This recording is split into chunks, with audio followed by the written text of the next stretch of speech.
Hello everyone, अपने पास एक doubt question आया है, आई थिंक कैपेसिटर का है। सो जो क्वेश्चन है वो कुछ इस टाइप से है। अपने पास एक कैपेसिटर गिवन है जिसके ऊपर इनिशियली जो चार्ज है वो क्यू नॉट है, और इससे एक कैपेसिटर को जोड़ा गया है, साथ ही यहाँ पे एक रजिस्टर भी लगा हुआ है, इसका रेजिस्टेंस आर है। सो हम एज्यूम कर लेते हैं कि यहाँ से क्यू चार्ज है वो कुछ क्यू चार्ज लेट से निकल गया और वो आके इस वाले कैपेसिटर पे लग गया।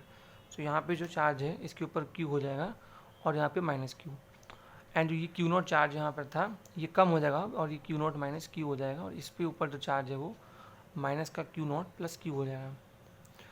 अब यहाँ पे करंट देखिए, क्योंकि चार्ज इधर फ्लो कर रहा है और आपको पता है कि चार्ज के अपोजिट डायरेक्शन में करंट फ्लो करता है, इसलिए करंट जो है वो इधर फ्लो करेगा, current will flow like this. और इसके अलावा करंट की जो वैल्यू होगी आपको पता है D Q by D T होती है, लेकिन यहाँ पे D Q by D T नहीं होगी। कॉन्सेप्ट समझिए, यहाँ पे जो करंट होगा वो minus D Q by D T होगा। क्यों? क्योंकि हमने जो करंट की डायरेक्शन ली है वो इधर ली है, इधर जा रहा है। इसका मतलब आप देखिए ये माइनस क्यू इंक्रीज़ हो रहा है, ना कि क्यू। अगर करंट की डायरेक्शन इधर होती जो कि क्यू को इंक्रीज़ कर रही होती, लेकिन करंट इधर फ्लो कर रहा है इसलिए माइनस क्यू इंक्रीज़ कर रहा है, तो करंट विल बी माइनस का D Q by D T. ठीक है, ध्यान रखेंगे। सो करंट आपके पास आ गया माइनस का D Q by D T. अब यहाँ पे हम केवीएल को अप्लाई करेंगे, जैसे यहाँ से अप्लाई करते हैं।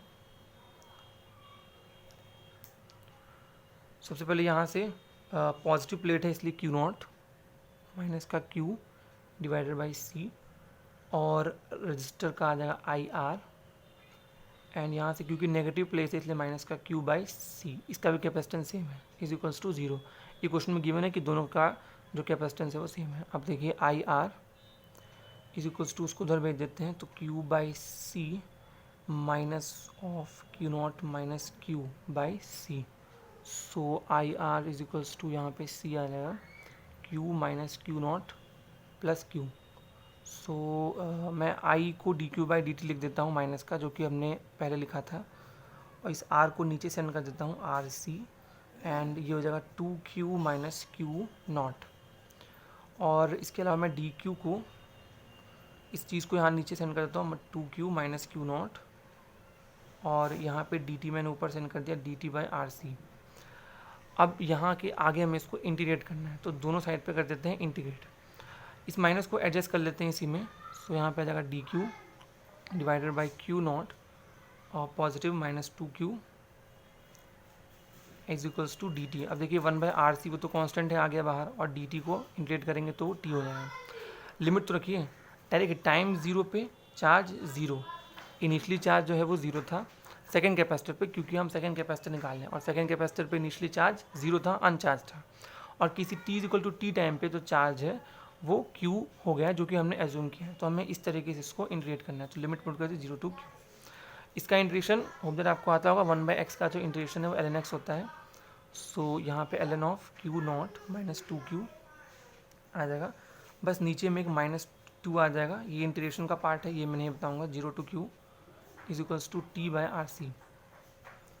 इसके आगे अब यहाँ पे लिमिट जब हम यहाँ पे पुट करेंगे तो L N of Q not minus two Q by are c as it is रहेगा, और माइनस में l N of zero put होगा तो क्यू जीरो और एल एन क्यू नॉट हो जाएगा, और माइनस टू उधर भेज देते हैं तो माइनस का two T by are c हो जाएगा।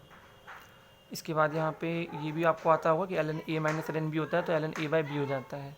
सो Q not minus two Q divided by Q not is equals to minus का two T by R C.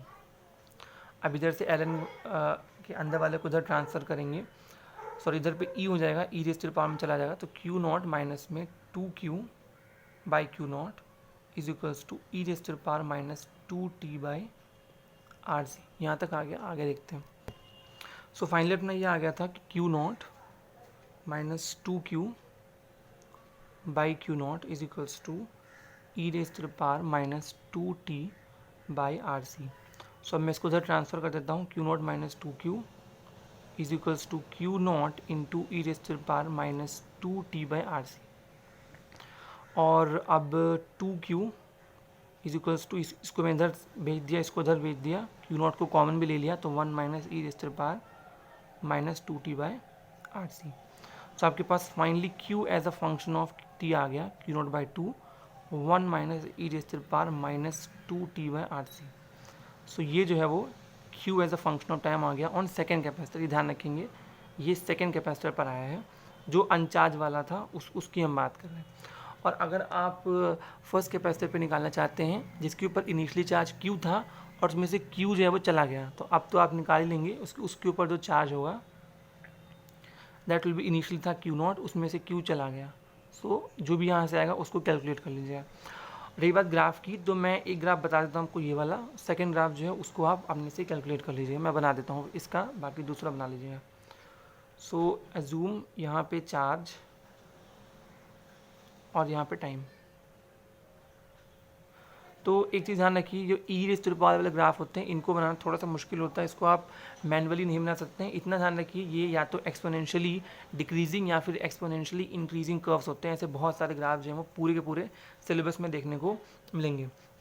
तो अब ये केवल इतना आपको बताना है कि एक्सपोनेंशियली इंक्रीजिंग है कि एक्सपोनेंशियली डिक्रीजिंग है। उसको निकालने के लिए इस वैल्यू को हमें चेक करना पड़ेगा, ये कि टाइम के बढ़ने के साथ चार्ज की जो वैल्यू है वो घट रही है कि बढ़ रही है।